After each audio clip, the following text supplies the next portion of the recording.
Hey everybody, a few days ago, my professional photographer grandpa and I went out on a photography trip up out Mount Rainier here in Washington. As a history lover, I always have my eyes set out to learn the local history around me. And sure enough, I came across something pretty interesting. But before I tell you about that, this video is sponsored by the Hawaiian State book series by Joseph Chamberlain. This historical fiction series is an easy read, and if you've ever had any kind of curiosity about how Hawaii dealt with the different coups to take it over, then you'll love this book series.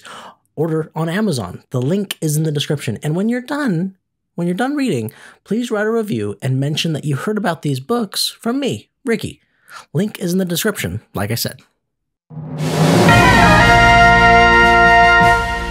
Just for fun, here's my top 5 favorite pictures that I took on this trip.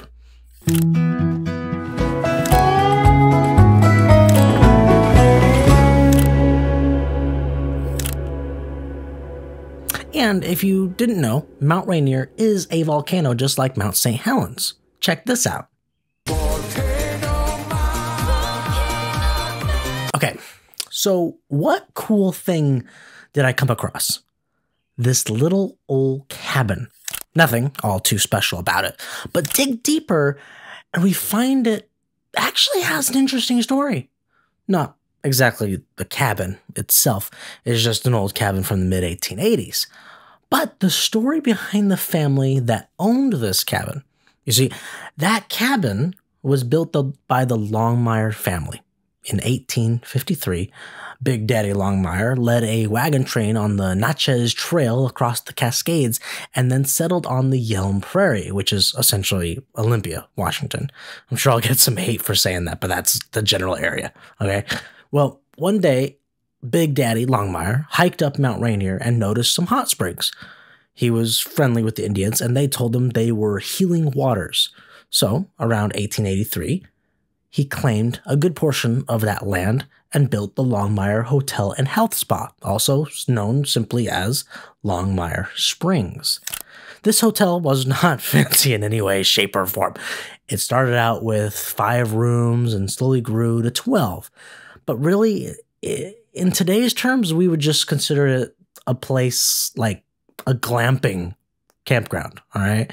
Well, Big Daddy Longmire became the Mount Rainier marketing man, essentially, putting Mount Rainier on the map in terms of a tourist destination. Then he died. Longmire's son, let's call him Baby Longmire, took over. He didn't seem to care too much about the place and just let this whole thing deteriorate.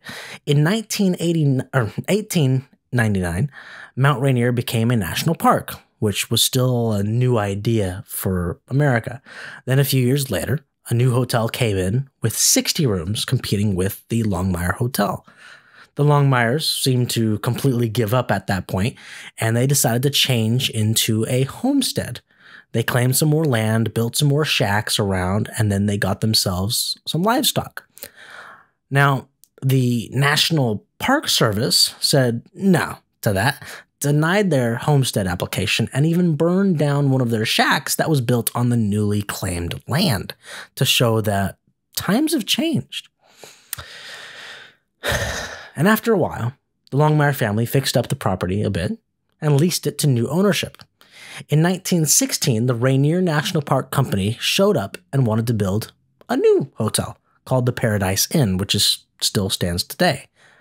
Eventually, they bought out the Longmires and burned the whole thing to the ground.